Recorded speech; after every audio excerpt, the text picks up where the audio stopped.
Elias não dormiu bem naquela noite. Não por causa da cama, embora o colchão fosse fino e a estrutura de madeira rangisse a cada movimento seu, mas por causa do retrato. Mesmo depois de subir as escadas, mesmo depois de fechar a porta do quarto como se isso pudesse afastar a lembrança, a figura de Rovan, meio virada, pairava atrás de suas pálpebras. Elias continuava vendo aquela expressão, cautelosa, interrompida, como se Rovan tivesse pressentido o pintor atrás dele e estivesse prestes a falar, mas não tivesse tido a chance. O vento lá fora roçava os galhos na vidraça. O mar murmurava em algum lugar lá embaixo, lento e rítmico. Mas por baixo desses sons naturais, havia algo mais silencioso, como uma batida fraca e irregular nas paredes. A princípio, Elias descartou a ideia, pensando ser madeira velha se acomodando. Mas perto da meia-noite, depois de cair num sono profundo, acordou de repente com a nítida impressão de que alguém havia sussurrado bem ao lado da cama. O quarto estava vazio. Ele acendeu uma vela e a deixou acesa no criado mudo, mesmo que ela tremulasse nervosamente com as correntes de ar. Aquele brilho, trêmulo, pequeno, permitia que ele descansasse, mas não lhe trazia paz. Ao amanhecer, Elias levantou-se com uma dor nos olhos. Lavou o rosto na pia e encarou seu reflexo. Parecia mais velho do que se lembrava, ou talvez apenas mais abatido. Suas feições pareciam sutilmente alteradas pela fria luz da manhã, como se o sono as tivesse rearranjado. Afastou o pensamento. Nervosismo. Nada mais. Ele desceu as escadas. Na sala de estar, o retrato aguardava. Ele parou na porta, relutante em se aproximar, mas incapaz de desviar o olhar. A luz que o incidia fazia com que a expressão do homem parecesse diferente da noite anterior. Mais suave agora, quase suplicante. Elias suspirou. Quem te pintou? Sua voz soava tola na casa vazia. Mas ele não conseguia evitar.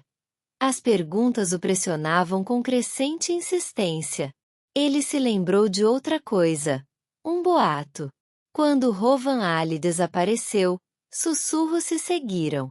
As pessoas na cidade diziam que ele tinha ido para algum lugar fora do mapa.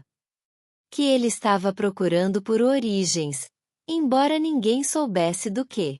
Rovan sempre falava de um jeito estranho, como se tudo no mundo tivesse uma camada secreta por baixo, esperando para ser descoberta por ele. Elias aproximou-se da tela. Ali, bem no fundo, quase engolido pela sujeira e pelo tempo, ele viu letras tênues. Uma assinatura. Mas o nome estava incompleto, parcialmente coberto por uma mancha que talvez fosse proposital. Apenas 2 letras permaneciam legíveis. I. Ele recuou. Seu próprio nome começava com I. Mas o de centenas de outros também. E, no entanto, ele sentiu um aperto no peito, como se alguma acusação silenciosa tivesse acabado de ser sussurrada na sala. Ele precisava de ar. Elias saiu de casa e caminhou pela trilha tomada pela vegetação que circundava a propriedade.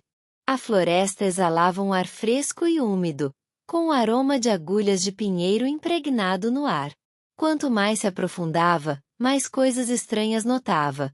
Um poço de pedra cheio não de água, mas de folhas. Uma série de estacas de madeira cravadas no chão formando um círculo irregular. Arranhões tênues em troncos de árvores dispostos em padrões que ele não compreendia. A ilha guardava segredos. Isso era óbvio. Ele alcançou os penhascos do outro lado. O mar quebrava violentamente lá embaixo. Uma estreita saliência se projetava, pouco mais larga que a passada de um homem. Esculpidos na pedra, desgastados pelas ondas, mas ainda visíveis, havia pequenos símbolos. Círculos que se cruzavam com triângulos. Linhas entrecruzadas. Espirais desfeitas. Elias tocou em um.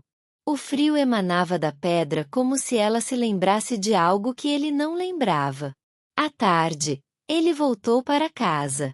A fome começara como uma dor surda, mas agora, com o choque da manhã, se intensificara. Preparou uma refeição modesta: pão, queijo, frutas em conserva, embora suas mãos tremessem tanto que a faca escorregou uma ou duas vezes. Ele comeu no estúdio no andar de cima. Algo naquele cômodo acalmava e, ao mesmo tempo, despertava sua inquietação, como estar à beira de um precipício, aterrorizado pela altura, mas atraído pela vista. Sentou-se à mesa de carvalho e abriu novamente o caderno de esboços do artista. Mais desenhos. Mais paisagens estranhas, meio humanas. Uma floresta com formato de costelas. Uma casa cujas janelas lembravam olhos vigilantes. Uma série de rostos se dissolvendo no vento. E então, perto das últimas páginas, uma sequência de esboços que parecia uma narrativa contada sem palavras.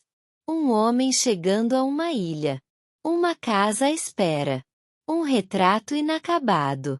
Uma segunda figura ao fundo, sem rosto. E, por fim, um desenho final. Um homem em pé diante de um espelho. Mas o reflexo não era o seu próprio. Elias fechou o livro bruscamente. O ar pareceu ficar mais denso. Ele sentiu, pela primeira vez, que talvez não estivesse simplesmente observando a ilha. Talvez a ilha o estivesse observando. Ele se obrigou a trabalhar. Arrancou uma folha do seu caderno de esboços, apontou um lápis e se posicionou diante da janela onde a luz batia com mais força. Sombras se arrastavam pelas paredes atrás dele, mas ele as ignorou. Precisava de algo para se ancorar, algo familiar, algo humano. Então, começou com o que sempre fazia em momentos difíceis. Um rosto. Ele não pensou, apenas desenhou. As linhas se formaram sozinhas. Os traços emergiram com uma facilidade perturbadora. Os movimentos fluíam com naturalidade, com fluidez. Quando finalmente deu um passo para trás, sentiu um frio na barriga. Ele havia desenhado Rovan Ali. Não de memória, não como fazia anos atrás. Este desenho capturou algo muito mais recente, como se Rovan estivesse parado do lado de fora da janela, deixando a luz da manhã revelá-lo. Elias deixou o lápis cair. Não, ele sussurrou. Algo estava errado. Muito errado. Ele saiu do estúdio. Caminhou pelos corredores até que a casa ficou borrada ao seu redor. Encontrou-se novamente na sala de estar, diante do retrato acima da lareira. O Rovan pintado parecia diferente novamente. Sua cabeça parecia estar virada um pouco mais para Elias do que antes. Não drasticamente, mas o suficiente para que Elias se sentisse observado. Visto. Confrontado. Como se o homem dentro da tela dependesse de Elias notar algo. Elias aproximou-se. As pinceladas perto dos olhos pareciam incrivelmente frescas. Brilhantes demais. Vivas demais. Ele os tocou. E desta vez, a tinta estava quente. Ele puxou a mão para trás bruscamente. A casa engoliu o eco de seu suspiro ofegante. O vento batia contra as janelas. O lustre acima dele tremeu. Ele recuou até que seus ombros bateram na parede. Ele precisava sair do quarto. Ele precisava sair da propriedade. Ele precisava. Um som o fez parar. Um rangido fraco e lento vindo do andar de cima. Passos. Não o rangido da madeira se acomodando, mas o peso humano deliberado. Um passo. Depois outro. Descendo o corredor acima dele. O coração de Elias batia tão forte que ele o sentia nos dentes. Ele sussurrou para si mesmo: não há mais ninguém aqui. Mas os passos continuaram, de forma uniforme, constante, e então pararam, como se estivessem à sua espera. A casa ficou num silêncio inexplicável. Então, mais um passo. Descendo as escadas. Elias se virou para o corredor. Sua respiração falhou. Ele não conseguia ver nenhuma figura, mas sentia sua presença. Pesada. Intencional. Não mais se contentando em se esconder nas paredes, no retrato ou nas memórias que ali persistiam. Ele recuou em direção à porta da frente. Sua mão encontrou a maçaneta. Ela girou relutantemente sob seus dedos, como se resistisse. Finalmente, cedeu. Uma onda de ar frio vinda de fora invadiu o ambiente.